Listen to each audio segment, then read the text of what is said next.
नीतीश कुमार के बेटे निशांत कुमार के राजनीति में आने की चर्चा पूरे साल होती रही। इस चर्चा ने एक बार फिर जोर पकड़ लिया है। ताजा चर्चा जेडीयू के कार्यकारी राष्ट्रीय अध्यक्ष संजय कुमार झा की एक बात से शुरू हुई। संजय झा ने कहा कि जेडीयू के हर कार्यकर्ता नेता की इच्छा है कि निशांत को अब राजनीति में आ जाना चाहिए। अब उन्हें तय करना चाहिए कि वे कब आएंगे। उन्होंने ये टिप्पणी तब की जब निशांत के साथ दिल्ली से वे पटना एयरपोर्ट पहुंचे थे। निशांत किस काम से दिल्ली गए थे यह तो नहीं मालूम, लेकिन संयोगवश दोनों ही फ्लाइट से पटना लौटे थे। इस साल जनवरी में निशांत को पहली बार लोगों ने राजनीति की बातें करते सुना था।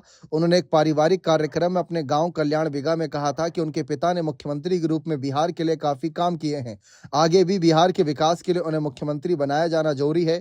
बाद में भी उनकी सियासी बातें समय समय पर लोगों के सामने आती रही। जिन दिनों नीतीश कुमार को लेकर यह अफवाह उड़ रही थी कि इस बार भाजपा उन्हें मुख्यमंत्री नहीं बनने देगी, तो निशांत ने कहा था कि एनडीए ने उन्हें पूरा भरोसा दिया है।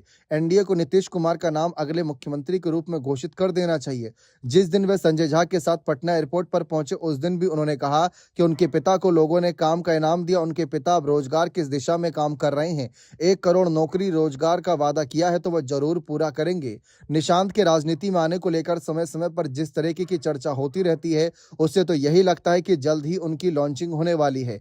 पर ना वे इस बारे में खुलकर कुछ बता रहे हैं और ना ही नीतीश कुमार इस पर कुछ बोल रहे हैं। इस बार की चर्चा में दम इसलिए दिखता है कि संजय झा ने यह बात उठाई। जेडीयू के वरिष्ठ पदाधिकारी होने के नाते उनकी बातों को सिरे से नकारा भी जा सकता है, खासकर तब यहां पर जब एक अखबार के हवाले से खबर उड़ रही है कि अमित शाह नीतीश कुमार के एग्जिट प्लान के बारे में जेडीयू के 2 बड़े नेताओं से पिछले दिनों जानकारी चाही थी। खबर के मुताबिक संजय झा और केंद्रीय मंत्री लल्लन सिंह अमित शाह ने दिल्ली में पूछा था कि क्या नीतीश एग्जिट प्लान पर विचार कर रहे हैं। उसके बाद मीडिया के सवालों पर संजय झा ने कहा कि जेडीयू के सभी लोग चाहते हैं कि निशांत राजनीति में आए। यह भी बड़ा सवाल है कि निशांत अगर राजनीति में आते हैं तो उनकी जिम्मेवारी क्या होगी। कुछ लोग ये कहते हैं कि उन्हें संगठन में कोई बड़ी जिम्मेदारी दी जाएगी। कई लोग तो यह भी कहते हैं कि उन्हें सीधे सरकार में जगह दी जाएगी।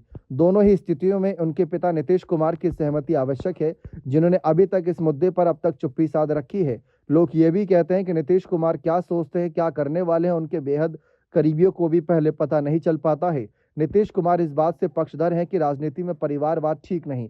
वे तो इसके लिए लालू प्रसाद यादव की आलोचना करने से भी परहेज नहीं करते हैं। वहीं नीतीश और निशांत की चर्चा के क्रम में लालू प्रसाद यादव का जिक्र थोड़ा अटपटा सा लगेगा, लेकिन इसका जिक्र आवश्यक है। सजा होते ही लालू की सक्रिय राजनीति में रहने की संभावना जब समाप्त हो गई तो उन्होंने दूसरा रास्ता अपनाया था। सबसे पहले उन्होंने 2013 में एनडीए से अलग हो चुके नीतीश कुमार को पटाया। 2015 का चुनाव लालू और नीतीश साथ लड़े। लालू ने मौके का फायदा उठाया और अपने एक बेटे तेजस्वी को नीतीश सरकार में डिप्टी सीएम तो दूसरे बेटे तेज प्रताप को मंत्री बनवा दिया। पहली बार संसदीय राजनीति में आए अपने दोनों बेटों की ग्रैंड लॉन्चिंग लालू ने नीतीश कुमार पर दबाव डालकर करा दी। चर्चा है कि अगर नीतीश कुमार भी रिटायरमेंट का प्लान करते हैं तो वे अपने बेटे निशांत की इसी तरह की ग्रैंड लॉन्चिंग कराएंगे। मसलन वे सीधे सरकार में शामिल होंगे और डिप्टी सीएम बनाए जाएंगे। तब सीएम भाजपा का होने की चर्चा काफी ज्यादा रहेगी। बने रहें चैनल के साथ। बहुत बहुत शुक्रिया।